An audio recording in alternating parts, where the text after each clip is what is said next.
Hello दोस्तों, नमस्कार। Bhojpuri rocket में आपका स्वागत है। अगर आप लोग भी पावर स्टार पवन सिंह का गाना का इंतजार कर रहे थे, इंतजार खत्म कर जिए दोस्तों। अगर आप लोग हमारे चैनल को लाइक सब्सक्राइब नहीं किए तो करके जुड़िए ताकि भोजपुरी खबर सबसे पहले आप लोग पास आए।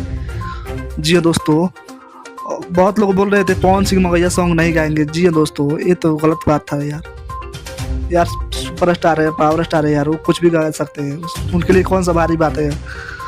आप लोग सुन सकते हैं, उसका ट्रेलर टीजर आ गया है मगैया सॉन्ग का। जी हाँ दोस्तों, गाना का टाइटल है सिंदूरा डाले से पहले। जी हाँ दोस्तों, आप लोग शुरू में टीजर तो देख ही लिए होंगे, क्योंकि मैं इसको आज नहीं खोल सकता हूँ, कॉपीराइट आ सकता है। जी हाँ दोस्तों, आप लोग तो सीन तो देख ही लिए होंगे, कितना ज़बरदस्त धाकड़ एंट्री मारते हैं हमारे भोजपुरी के पावर स्टार पवन सिंह। जी हाँ दोस्तों, आप लोग भी ये गाना सुनिए। कल सुबह आप सभी को सुनने को मिल जाएगा विद इंटरटेन यूट्यूब के चैनल पर। जी हाँ दोस्तों, कल सुबह आप सबको 6:30 पर आप सभी को सुबह में गाना आप सभी को सुनने को मिल जाएगा। आप लोग जाइए सुनिए, ये गाना बहुत ज़बरदस्त पावरफुल गाना है। जी हाँ दोस्तों, और इसको लिखे अमन अलवेला। जी हाँ दोस्तों, और इसको म्यूजिक में सजाए हैं प्रियांशु सिंह, इसको गाए हैं भोजपुरी के पावर स्टार पवन सिंह और अनुपमा यादव। इनका जब भी गाना आता है ज़बरदस्त होता है। जी हाँ दोस्तों, और वीडियो में नजर आएंगे पवन सिंह और संजना मिश्रा। जी हाँ दोस्तों, आप लोग जाइए कल सुबह सुनिए, 6:30 बजे गाना है। सबके आप सबको सुनने को मिल जाएगा।